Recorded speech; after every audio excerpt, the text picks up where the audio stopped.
my water just broke. I felt like things really intensify. She was right there and she was coming. It was an amazing feeling. I'm going to cry just thinking about it. I could feel her head. We heard her cry.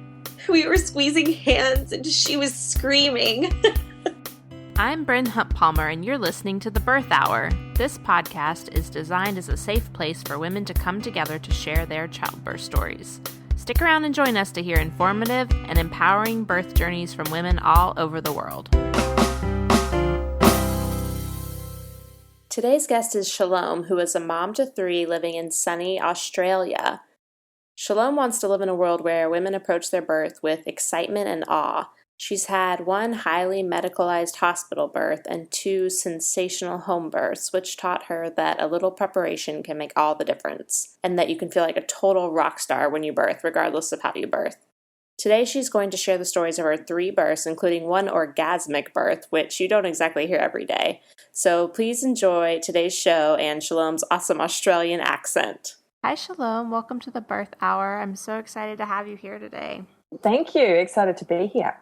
So I know you've had 3 births, 1 hospital birth and 2 home births, and one of them being an orgasmic birth, which I'm super interested to hear about. So why don't we go ahead and start talking about your first birth? So my first birth experience was just over 9 years ago. And it's funny, looking back, I went into the hospital. I wanted an all-natural birth centre birth with water and music, and I had this grand vision. And ultimately, I ended up with quite an intervention-heavy experience. My daughter was considered 2 weeks late, so by 42 weeks, the hospital were really keen to induce me. And so we went in and I was induced, and I had tubes coming out of me everywhere, catheters and fetal monitors and epidural ultimately. And although I was incredibly fortunate at the time to be able to birth her naturally, it was a real moment for me. It was a real sort of, how did that happen? How did this experience where I absolutely ended up with a healthy baby, but the actual birth in itself, how did that happen? How did that evolve to be so different to what I had originally hoped for? And that really set me up on a path for getting a better understanding about birth. In hindsight, I really walked in quite naively in that I just thought, well, I'm a woman. I'm made for this. I'll just go ahead and give birth. But I didn't have any idea, and I didn't have any tools or tricks or tips. My husband didn't have anything. Like, we just sort of rocked up, and it's no surprise in how it turned out. Again, very grateful for my beautiful daughter, but just the experience itself was quite an experience. By the time I became pregnant with my second child, which was some 5 or 6 years later, I'd done a lot of work or a lot of research just to understand how births happen. And I mean that both from a natural perspective, but also how they happen in hospitals, how the procedures and protocols of the birth industry work.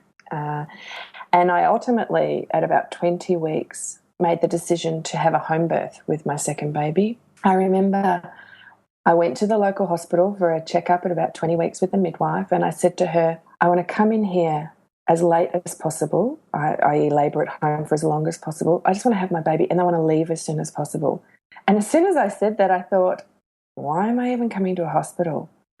I'm a healthy mum with a healthy baby, having a healthy pregnancy. I don't even need to be here. And so I started exploring home birth, and it was an amazing experience for me. I totally think that home birth isn't for everybody, but it's fantastic to have it as an option for lots of mums, and it was just incredible for me. So my second birth was so different. Yeah. We hired a private midwife team, and these 2 beautiful women came and saw me right throughout my pregnancy. In the weeks leading up to the birth, they'd come and visit me for my checkups at home. It was unreal. I got to just lie on the couch in my track pants, and they would make me cups of tea, and they became a real part of the family, as private midwives often do. And ultimately, when our birth started, we were able to call them. It was the middle of the night, and they came over, and some 6 hours later, our son was born on the couch at home. And it was the most beautiful, easy, cruisy experience. I had no intervention. I didn't have any examinations internally. I was just allowed to labour in my own space. They let myself and my man just be, and they came and did checks. Very, like non-invasively. I hardly even knew they were there. They would check the baby's heartbeat, and they would whisper in my ear and tell me that I was doing an amazing job and I was bringing this baby down beautifully. And that was exactly what I needed to hear. And it was just breathtaking. It was just really one of the most amazing experiences of my life. And, the beautiful side effect, if you like, of home birth is that a few hours later, when they've finished their checks and they've tied it up and bustled on their way, you get snuggled up in your bed with your baby and your man, and it's just amazing. I love that story, Shalome. So moving forward, did you know for sure that you wanted to have a home birth again?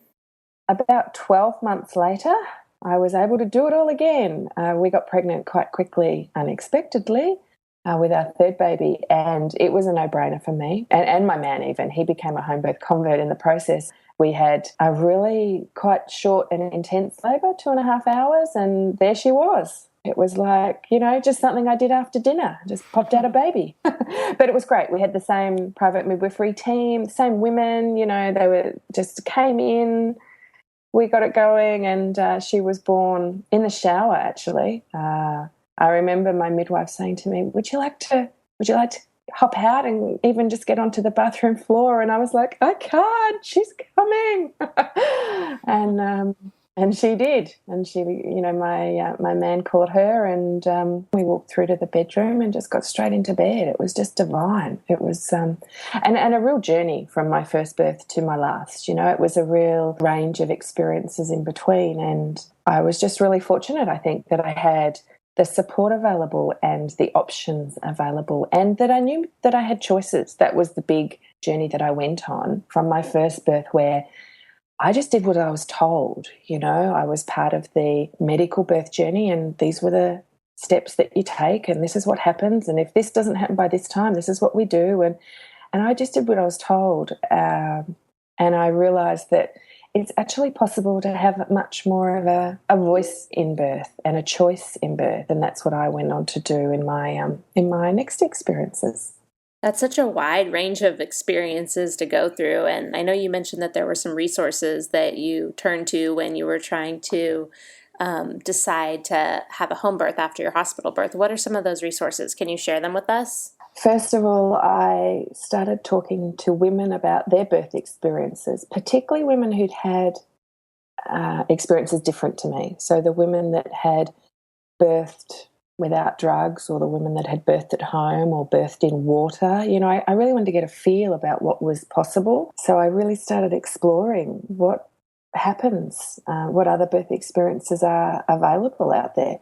I also invested in a birth breathing course, which was an absolute game changer for me. So my man and I went to a 2-day calm birth course, it's called, and just really understood the physiology of birth, what would be happening, how to remove the fear, why fear comes in and why pain comes in, and how to remove that to the best of your abilities with affirmations and mantras and visualizations and different types of birth and different positions and massage and just all these, tips and tools that we were then able to call on at the time. And having a private midwife team for me was just awesome to be able to have the same women for that continuity of care right through my pregnancy, right through my birth, and in the 6 weeks postpartum was just lovely. It was so different than having, whichever midwife was on shift at any given time.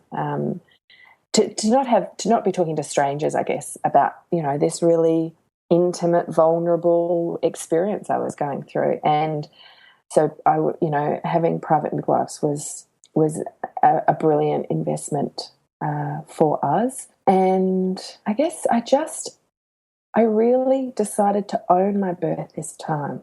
I really decided to invest in it. I thought about it every day. I was not so focused on which pram to buy or which car seat to buy, all of which are important, but I really wanted to move away from that. And so by, actively investing, that was what I was able to do. Were there any things about your home births that kind of surprised you and you hadn't expected going into it? The first home birth was absolutely kind of textbook, or rather, as I anticipated it would turn out. I guess I was really pleased to see how much my man was able to feel involved and empowered by the experience. So that was a beautiful side effect, because the hospital births can often, not always, but the partners and the menfolk can feel really overwhelmed and disempowered and frustrated that they can't help you in a way that they really want to. So home birth was a way that, he could really be involved and be part of it. And having the midwives there took the pressure off him having to be the support team in that sense. He was able to be there as a parent and be part of his child being born, and that was really cool. For my last birth, which, as I said earlier, was only 12 months after my first home birth, I found this fantastic site called Orgasmic Birth, and it's run by this wonderful woman called Deborah Pascali Bonaro. And I must have come across it in an article where someone was talking about an orgasmic birth, and I was like, what? How do I get one of those? I totally want one of those. And so I started exploring her site and the birth stories on there, and she has some amazing resources to get your head around, or your body around, for a better term, around having an orgasmic birth. So I really put that on the table. I was like, yeah, bring that on. And I got a better understanding of what was involved in that. And it was interesting. My last birth was only 2.5 hours, which sounds fantastic from a quick birthing experience, but it also meant it was really intense. My baby had to travel the same distance that all babies do, and sometimes that takes 3.5 days, and this took 2.5 hours, and so it was quite a full-on experience. I think for me and lots of the women I talk to, although you can have what might be a really empowering, almost pain-free birth experience, I would say that all birth is challenging and all birth is intense, and all mums have a moment where they think, I can't do this, and that's a normal part of birth. Even without, I certainly wasn't feeling fearful or pain or scared or anxious, but I certainly, this birth flowed like any other. It was just in a really short period of time. And going back to the orgasmic birth story, I remember at one moment I was so in my zone. I was birthing in our bedroom, and I was standing up, leaning over the bedside table, and we had dim lighting and music playing, and it was just me and my man. The midwives were giving us space, and they were in another room, and I had to have him behind me, sort of pressing on my lower back or squeezing my hips in each contraction. Like, I really needed that. In the middle of a contraction, he left to answer the door when the midwives arrived, and I was like, get back here now, and really needed him in this birth. And there was a moment he was there and he was squeezing my hips, and I was really in the zone, and the waves, the contractions and the surges were getting really intense. But I had this orgasmic moment, and I'm trying to describe it without sounding like weird, but it was like my whole body was tingling. It was like these rushes were just going through my whole body. And I remember hearing my sounds change. I started vocalizing in a really different way. It was like, oh, oh, oh.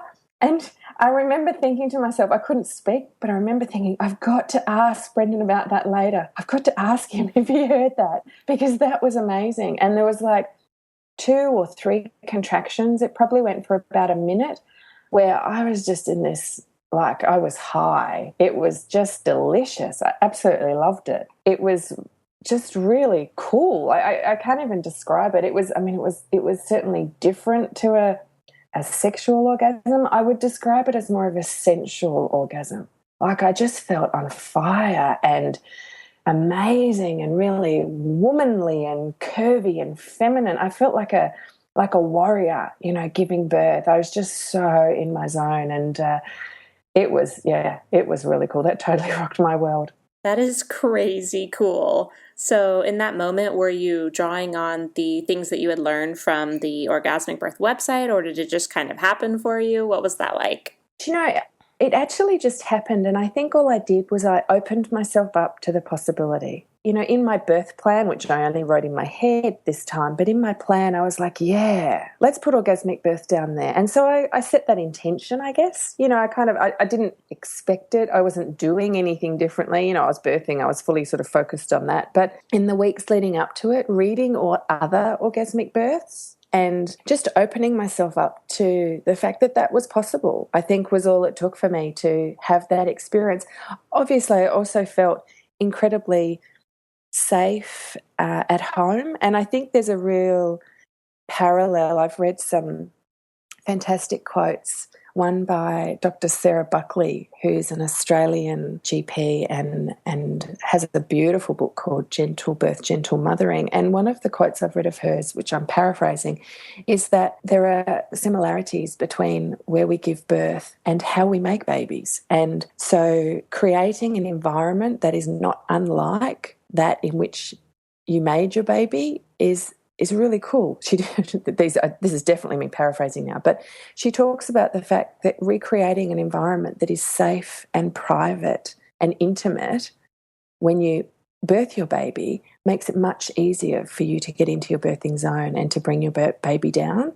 And so when you think about how and where you conceived your baby, and I'm sure we've got some amazing stories, but, you know, we tend to conceive our babies in the bedroom with the lights low and where we're feeling safe and private with our lover. And so I certainly had recreated that experience. You know, I was in my bedroom. My man was there with me. There was no one else around. It was quiet. You know, the lights were dim. I felt private and unobserved, a very different experience to my hospital birth. I mean, if you'd said to me, whilst you're on your back, you know, with your feet in the stirrups and all of these things going on and all of these strangers in the room, if you could just have an orgasm now, you know, that'd be really cool. There's just no way. Like, it was so far from my reality at that time. But, you know, being in that environment and being open to that idea was what made it happen for me. Reading those birth stories and immersing myself in those women's experiences was really powerful for me and really helped me to get into that zone and surrender to that as a possibility. Isn't there an Ina May quote that's something about the movements that got the baby in are the same movements you need to get the baby out? There's some really cool ones like that, and it's so true. It is so true. I find personally, getting into a strong birthing zone is often when you feel safe and private and unobserved. So true. Well, what advice would you give to a woman who is planning for a home birth or is curious about an orgasmic birth? Yeah, sure. For people that are thinking about home birth, I think it's a beautiful option. I would absolutely explore that if it's something you feel confident and comfortable with. Having a midwife team that you really connect with is important. So whether it's a private midwife or a doula, but I think having that support team is so important if you're thinking of birthing at home. So I would do some exploring around who's available and who's in your area. Even if you went on to transfer or changed your mind and elected to birth in hospital, you can still have the same support right through. So it's a beautiful way to get that continuity of care. So certainly getting a support team who you really trust and who you feel safe with is so important. I would think about getting a birth pool. Pools are a great place to birth, and we had one set up for our first home birth. However, I remember it got full almost to the top, like it was all ready to go, and the midwife said, do you want to get in the pool? And I was like, I think I really want to shower. And I went and got in the shower because I really wanted heat on my lower back, and so a hot shower was what I was looking for. And I remember the next morning after our son had been born, Brennan was there emptying the birth pool one bucket at a time, you know, out into the garden because it hadn't even been used. And it was this giant thing in the lounge room. The kids thought it was awesome. But I would certainly think about the use of water and how you can incorporate that into your birth. I would consider telling your neighbours if you're thinking about a home birth. We have some fantastic neighbours who knew all about our birth plans and that type of thing. And when I went into labour with our daughter, it was quite late at night, and I remember when I went into the shower I was quite vocal by this stage. So I was only in the shower about 10 minutes before she was born. And so it was really quite the sort of, the pointy, and it was the intense part of the birth as she was coming down. And I was being really loud. And the next day our neighbours told us that they had just gone down to bed. And they, I can share this with your listeners. They had gone down to bed and they were getting a bit close and intimate. They were having their own special time. And then our neighbour heard me and she was like, "Oh, that's Shalome. She's having her baby. And we have to stop. We have to listen." And I remember her husband saying to me the next day, I was totally getting lucky last night until you started having a baby. Good one. So, it's something people would certainly think about when they have a home birth is will the neighbours hear? And chances are they might. And I think it's just a case of sharing your plans with them if you feel comfortable, so that they don't call the police or come and knock on the door. Sometimes putting a poster on your door is a really cool idea if you're thinking of home birthing, so that if people do come over because they are concerned about the noises emanating from your home, they will know that there's a baby being born, and to just give you some space and time. So that's certainly something that I would think about. Your second question about advice for friends who are pregnant, it's kind of the stuff I've talked about before. I have 3 top tips, if you like, that I often share, and those are to read lots of positive birth stories of every flavour. We live in a society where birth is to be feared, and pregnant women seem to be this receptacle for everybody else's horror or traumatic birth story. And I just think that's really uncool. I think that for strangers and friends and family just to be able to come up to you because you're pregnant and offload and say, "Oh, fantastic, congratulations. Oh, but oh my God, it is like the worst pain ever." It's just really bad manners. So I would really encourage all pregnant women to put a bit of a buffer up around that, to even have a script, so that if someone starts sharing their horror story with you, you can sort of get them to pause and back away as fast as you can, because I think you're in a very almost spiritual, vulnerable time, and protecting your energy and surrounding yourself with positive stories is a great way to get yourself into a really positive mindset. There are lots of fantastic sites around that share positive birth stories, and I'm in all types of stories. I'm in caesarean births, birth with epidurals, births on the side of the road. This is not all about everybody having a home birth or a water birth. It's about finding the right birth experience for you, but understanding that you can have a positive and empowering experience no matter how or where you birth is a really cool thing to do. And so I encourage lots of my friends to literally read one positive birth story every day, and really just make that your homework, get into that zone. The second thing I think is to really think about your birth team, and we've talked a bit about that, whether it's your partner or your best friend, private midwives, doulas. There's some phenomenal men and women around who are just brilliant birth workers. And so if you were thinking, for example, of a hospital birth and it was just going to be you and your man and whichever midwives were on staff, I would consider hiring someone, maybe a doula, to be with you both during your pregnancy and your birth. So a doula is someone who is there for the mother.